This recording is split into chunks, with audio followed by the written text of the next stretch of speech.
Friends, मेरा नाम doctor सलोनी सिंघी है और मैं आज आपको रचना शरीर मीन्स एनाटॉमी का फर्स्ट चैप्टर पढ़ाने जा रही हूँ, जिसका नाम शरीर रचना परिचय है।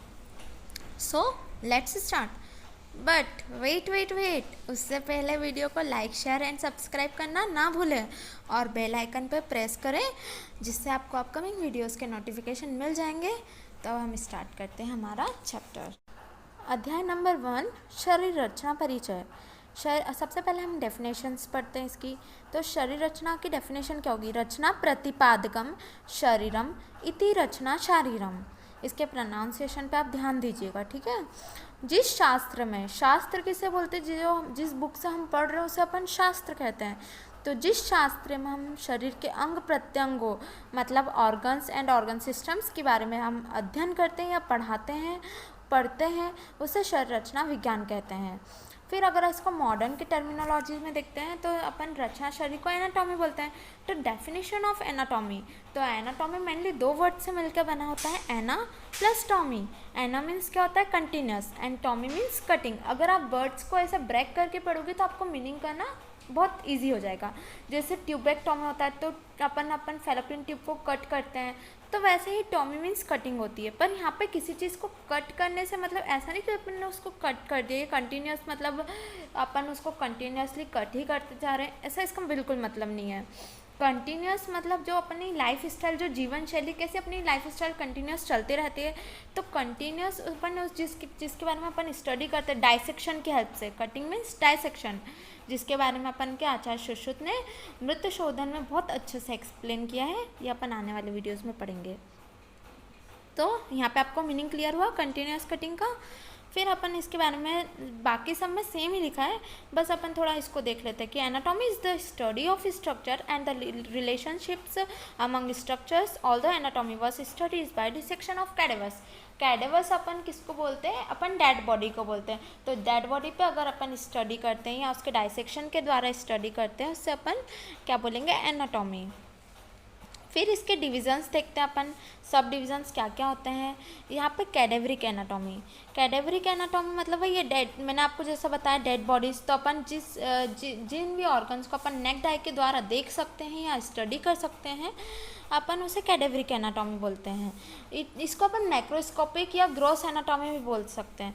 तो मैक्रोस्कोपिक एनाटॉमी मीन्स क्या होता है? ये भी 2 वर्ड्स से मिलके बना होता है। कौन कौन से 2 वर्ड्स? Macro and स्कोपिक।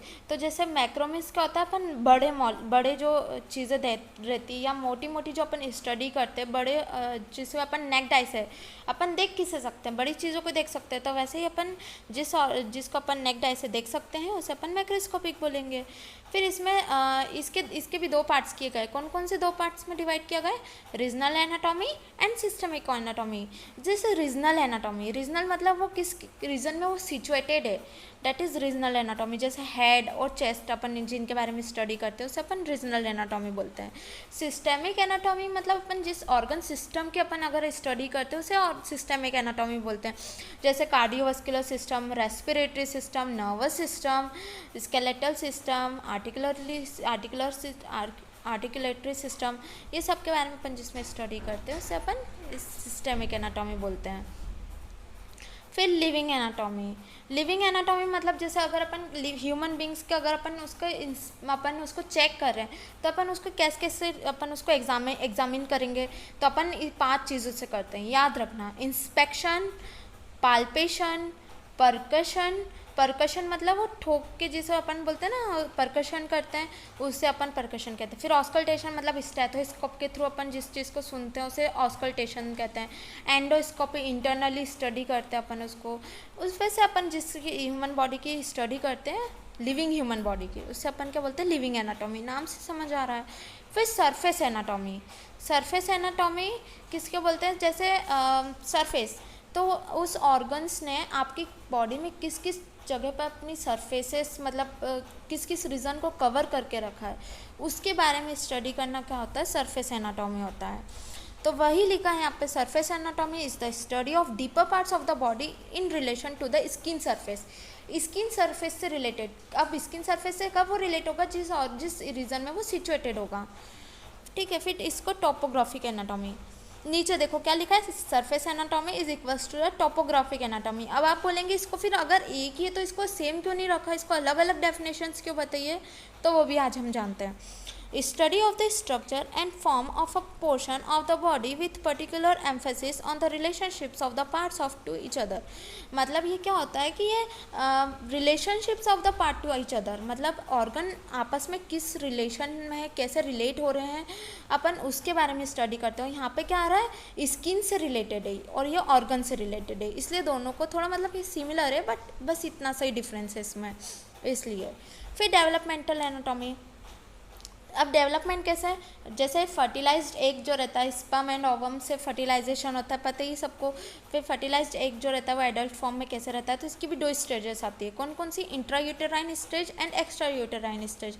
यहाँ पे भी वर्ड्स को ब्रेक करना बहुत इंपॉर्टेंट है, ध्यान रखना। इंट्रा यूटेराइन मतलब यूट्रस के अंदर, तो यूट्रस के अंदर क्या रहता है, एम्ब्रायो वगैरह रहता है, फीटोलॉजी होती है। फीटोलॉजी मतलब फीटस के बारे में स्टडी करना। एक्स्ट्रा यूटेराइन मतलब जब वो फीटस बाहर आ जाता है, जब वो चाइल्ड बर्थ हो जाता है, डेट इज़ एक्स्ट्रा यूटेराइन। फिर एम्ब्रायोलॉजी, हम यहाँ पे थोड़ा थोड़ा डेफिनेशन से एक जनरल इंट्रो देख रहे हैं, बाकी इसके बारे में डीप स्टडी करना है तो आप नेक्स्ट वीडियो में देख लीजिए, आप अपकमिंग वीडियोज़ में। तो एम्ब्रायोलॉजी मतलब क्या होता है, early stage of fetus. Fetus के अर्ली स्टेज मतलब फीटस के डेवलप होने की स्टेज, पहले की स्टेज को क्या बोलेंगे, एम्ब्रायोलॉजी। एम्ब्रायोलॉजी नाम से समझ पड़ रहा है, जिसमें हम एम्ब्रायो के बारे में स्टडी करते हैं, उससे अपन क्या बोलते हैं, एम्ब्रायोलॉजी। और फीटोलॉजी क्या होता है, फीटो मतलब 8 वीक्स या 8 मंथ्स के बीच में जो अपन स्टडी करते हैं उसकी, जिसे फीटोलॉजी बोलते हैं। फीटस के बारे में स्टडी करने को फीटोलॉजी। फिर एक्स्ट्रा यूट्राइन मतलब child development to adult form. Simple सी बात है, चाइल्ड जब डेवलप होगा या बर्थ होगा चाइल्ड का और वो एडल्ट फॉर्म में आएगा, तब से तब तक की स्टडी को एक्स्ट्रा यूट्राइन बोलेंगे। हिस्टोलॉजी, हिस्टो मतलब क्या होता है, टिश्यूज़। तो टिश्यूज़ के बारे में स्टडी करना। टिश्यूज़ में माइक्रोस्कोपिक की स्टडी होती है। देखो अभी अपन ने मैक्रोस्कोपिक एनाटॉमी पढ़ा था, अब अपन माइक्रोस्कोपिक एनाटॉमी के 2 पार्ट्स थे, रीजनल एंड सिस्टमिक, और यहाँ पे क्या होगा, माइक्रोस्कोपिक एनाटॉमी। इसमें अपन टिश्यूज़ की स्टडी करते हैं। साइटोलॉजी मतलब जिस नाम से समझ पड़ रहा है, साइटो मीन सेल्स, जिसमें अपन सेल्स के बारे में स्टडी करते हैं, ठीक है। फिर अप्लाइड एनाटॉमी। अप्लाइड एनाटॉमी में क्लिनिकल एनाटॉमी। अब ये अपन है ना, एनाटॉमी में आप BD चौरसिया या और भी बुक्स जो प्रीफर करते हैं उसमें आप देख सकते हैं, वहाँ पे अप्लाइड एनाटॉमी में दिया जाता है, जैसे डायग्नोसिस वगैरह या डायग्नोसिस ट्रीटमेंट वगैरह बताना, कि अपन उसको एग्जामाइन करके जो डायग्नोसिस और ट्रीटमेंट होता है उसे बोलते हैं। फिर ये सब इम्पॉर्टेंट नहीं है। फिर गर्भ की परिभाषा, ये मोस्ट इम्पॉर्टेंट है, ये क्वेश्चन एग्जाम में बहुत बार पूछा भी जाता है, गर्भ की परिभाषा।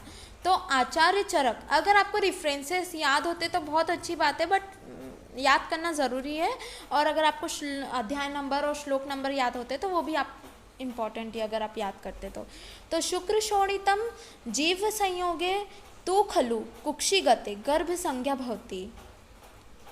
यह आचार्य चरक का रेफरेंस है, इन्होंने शारीर स्थान में बताया है, और यह अध्याय नंबर 4 में 5th श्लोक है। जो न्यूमरेटर में है वो 4 है, जो डिनोमिनेटर में है, जो न्यूमरेटर में वो 4 है, वो अध्याय नंबर है, और जो डिनोमिनेटर में है वो श्लोक नंबर है, तो 4/5। तो स्त्री के शरीर में गर्भाशय या कुक्षी या यूट्रस, तीनों वर्ड्स इसके हैं, जब पुरुष का शुक्र और स्त्री का आर्तव और जीवात्मा का इनका मिलन होने पर उसे गर्भ कहा जाता है। मतलब इन्होंने क्या बोला, पुरुष का स्पर्म को शुक्र बोला, स्त्री का आर्तव मतलब शोणित या ओवम वगैरह बोल सकते हैं अपन। इनका जब मिलन होता है या जब इनका क्या होता है, संयोग होता है, तो इनसे क्या होता है, गर्भ की उत्पत्ति होती है, उसे गर्भ कहते हैं। फिर ऐसे ही आचार्य सुश्रुत ने, ये भी मोस्ट इम्पॉर्टेंट डेफिनेशन है आचार्य सुश्रुत के अकॉर्डिंग है ये, शुक्र शोण। अगर आपको श्लोक का ब्रेक डाउन करना नहीं आता तो आप बता दीजिए, तो मैं आपको ब्रेक डाउन करके भी भेज सकते हैं। शुक्र शोणितम गर्भाशयस्थम आत्म प्रकृति विकार सम्मूर्छितम गर्भ इति उच्यते है, ठीक है वो।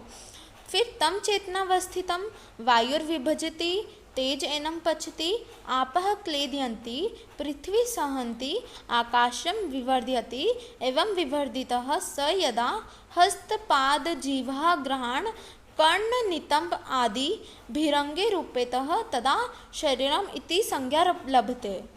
ठीक है, ये आचार्य सुश्रुत का रेफरेंस है, शारीर स्थान का, अध्याय नंबर 5 का 3रा श्लोक है।